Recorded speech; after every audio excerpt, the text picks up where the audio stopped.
Bonjour Najat Vallaud-Belkacem. Bonjour. Vous publiez avec le chercheur François Dubé un ouvrage, Le ghetto scolaire pour en finir avec le séparatisme. On va en parler ce matin. Mais d'abord, bien sûr, on évoque la mort de cet adolescent de 15 ans, passé à tabac près de son collège à Viry-Châtillon par d'autres adolescents, 3 jours après le tabassage ultra-violent de Samara, collégienne, elle aussi à Montpellier.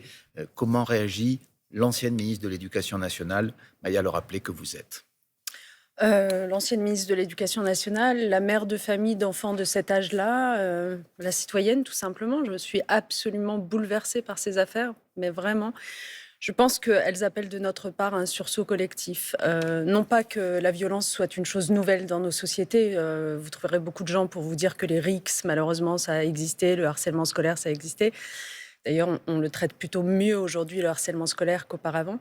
Mais je trouve qu'il y a une hyper-violence qui doit nous interroger et qui, Alors, elle, est assez nouvelle. précisément, pourquoi ces jeunes ados, parfois tout juste sortis de l'enfance, n'ont-ils plus de limites et font preuve de cette violence, de cette cruauté parfois lorsqu'ils sont en bande? On entendait à 7h30 le maire de Viry-Châtillon, Jean-Marie Villain, au bord des larmes, dire qu'il n'y a plus de séparation pour eux entre le bien et le mal. Comment on l'explique? Oui, j'ai trouvé ces propos très forts, en effet, et ils résonnaient aussi avec ma réflexion, votre réflexion. On a un sujet qui, à mon avis, devrait interroger le cadre de référence de ces jeunes. En fait, je pense vraiment qu'on devrait prendre le temps de s'intéresser au profil, au parcours, à l'état de santé mentale de ces jeunes agresseurs, si jeunes, comme vous le dites, des enfants, en l'occurrence, de 12, 13, 14 ans, mais même quand vous interrogez les professeurs, vous vous rendez compte que même plus tôt, des professeurs font état d'enfants de maternelle qui déploient une espèce de violence contre les autres, contre Pourquoi, eux-mêmes. Najat Eh bien, Vallaud-Belkacem? je pense que depuis quelques années, sérieusement, on a un sujet de santé mentale, déjà, clairement. Au lendemain du Covid, il n'a pas été assez pris au sérieux. N'oublions pas que l'une des expressions de ce mal-être, c'est par exemple le nombre de tentatives de suicide, voire de suicide chez les plus jeunes. Les tentatives de suicide ont doublé depuis 3 ans. C'est quelque chose d'absolument considérable. Et vous savez, les tentatives de suicide, c'est une forme de violence tournée contre Bien soi-même. sûr. Mais donc cette violence, parfois, elle est tournée contre les autres. Donc il y a un sujet de santé mentale, il y a un sujet de cadre de référence familial qui peut être dysfonctionnel, des parents qui sont dépassés, qui sont d'ailleurs les premiers à réclamer qu'il y ait fermeté, autorité, sanction, y compris pour les aider eux-mêmes contre leurs enfants agresseurs. Et puis, il y a un troisième sujet qui me tient à cœur, moi, c'est la place prise par les écrans, la Et les suprématie réseaux des sociaux. écrans. Mais bien sûr, les réseaux sociaux jouent Vous un rôle pensez que c'est le considérable. fléau aujourd'hui numéro un qui explique ce passage à l'acte, cette transposition dans la vie réelle des horreurs qui peuvent être vues et dites sur les téléphones portables, sur les réseaux sociaux? Je pense que c'est tout à la fois un amplificateur, mais ceux qui voudraient n'y voir qu'un amplificateur de cette violence, etc., et de ce problème de santé mentale, se trompent. C'est aussi, à bien des égards, un créateur. Pourquoi c'est un créateur de cette hyperviolence? Parce que les réseaux sociaux, c'est l'anonymat, c'est l'effet de masse, c'est l'impunité à laquelle les adolescents finissent par s'habituer. Bon, on balance des menaces de viol, des menaces de mort, il ne se passe rien, de toute façon c'est anonyme, c'est quasi récréatif.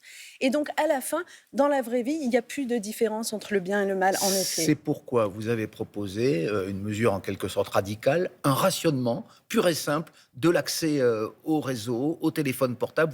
Vous avez même dit, bon, évidemment, ce n'est qu'une référence, pourquoi pas simplement 3 gigas par semaine au lieu de cet accès illimité qui permettrait, selon vous, d'aller vers des choses plus pacifiques, d'aller à l'essentiel sans avoir ce qu'on connaît aujourd'hui, c'est-à-dire des heures et des heures passées sur les réseaux sociaux avec les dérives qu'on voit. Oui, c'est ça. C'est le Mais comment on non, fait concrètement pour ce rationnement? c'est le no limite, c'est le sans limite que je pointe du doigt. C'est pas possible en fait qu'il n'y ait jamais aucune limite, notamment à cet âge de l'adolescence, aucune régulation du temps passé, de l'attention, de la bande passante volée, en quelque sorte, à ces enfants, à ces adolescents, avec des algorithmes qui, évidemment, ne visent pas le bien commun, qui visent Donc plutôt... rationner, donc Voilà. comment on fait concrètement? Donc, en fait, moi, le sujet, si vous voulez, c'est que je veux qu'un sursaut ait lieu et qu'on se saisisse de ce sujet du temps passé devant les écrans.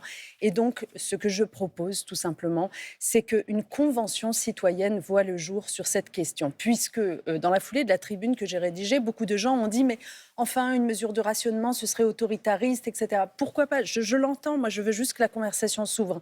Dans ce cas-là, faisons en sorte que ce soit les citoyens qui décident de la bonne façon de réguler ce temps passé devant les Mais il écrans et faut de le ce qu'on faire. y trouve. Vous pensez que Mais il faut le faire. c'est indispensable Il ne faut aujourd'hui? sûrement pas compter uniquement sur les entreprises de technologie, les GAFAM, etc., parce que elles, leur intérêt, c'est de nourrir notre addiction, adultes comme enfants.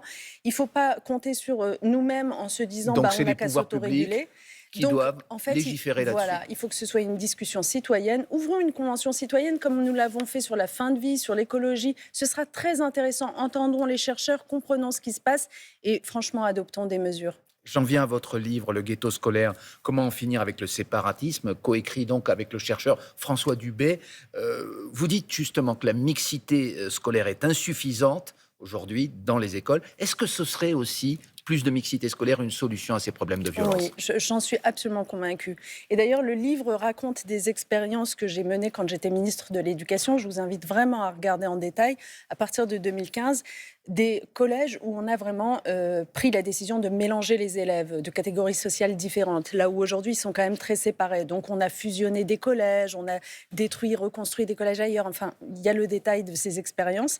Elles ont été évaluées pendant plusieurs années par des chercheurs qui ont suivi les élèves qui ont bénéficié de cette nouvelle mixité. Et les résultats en 2023, c'est bien ça. Voilà. Donc entre 2015 et 2023, ces élèves ont été suivis. Qu'est-ce qu'il en est ressorti? Des résultats académiques à la hausse. Ça, c'est quand même très important. On dit toujours résultats PISA à la baisse, des résultats académiques à la hausse. 2, un climat scolaire apaisé. Mais vraiment, des établissements qui, auparavant, connaissaient tout le temps des problèmes de discipline, des exclusions d'élèves, etc. Donc, à partir du moment où les élèves sont mélangés, on a un autre cadre, d'autres codes, un autre cadre structurant, en fait. Mais Najat Vallaud-Belkacem, vous voyez ce qui se passe aujourd'hui, c'est plutôt l'inverse, avec des parents qui choisissent de plus en plus des établissements privés pour justement éviter que leurs enfants soient en mixité avec des élèves de classes plus défavorisées. Donc vous êtes à rebours du phénomène mais présent. comprenez aussi que c'est le serpent qui se mord la queue. Les parents qui, en effet, vont choisir de contourner ou d'aller dans le privé le font parce que l'établissement de leur secteur leur apparaît être repoussoir. Pourquoi cet établissement leur paraît repoussoir? Parce qu'il ne concentre que des élèves défavorisés et du coup, les concentrant, créant une espèce de ghetto scolaire, eh bien, il y a des problèmes de climat scolaire, les résultats académiques sont faibles, donc on ne peut même pas jeter la pierre aux parents. Donc il faut changer tout ça. Donc, c'est les pouvoirs publics qui doivent veiller à ce qu'il n'y ait pas d'établissements repoussoirs. Ça m'amène à ma dernière question. Donc à avoir des établissements mixtes. Les pouvoirs publics, vous en faisiez partie, vous n'y êtes plus. Quand est-ce que vous revenez en politique? Pardon, la question est directe, mais il nous reste quelques secondes. Parce que là, vous êtes aujourd'hui, vous proposez des choses, mais à quelle place le faites-vous? Quand est-ce que vous revenez activement en politique? Alors, je pense que justement, le fait de prendre un tout petit peu de distance avec la politique comme on l'entend, c'est-à-dire les partis, les mandats, etc., vous permet de réfléchir peut-être avec plus de lucidité sur un certain nombre de sujets. Donc moi, j'alimente tout le monde. Évidemment, j'ai une famille politique, la gauche, et on verra bien. On verra bien. Bon, et bien voilà, on verra bien. C'est la réponse du jour. Merci Najat Vallaud-Belkacem et c'est la suite de Télématin. Bon, Merci. alors en attendant ce retour éventuel un jour peut-être à la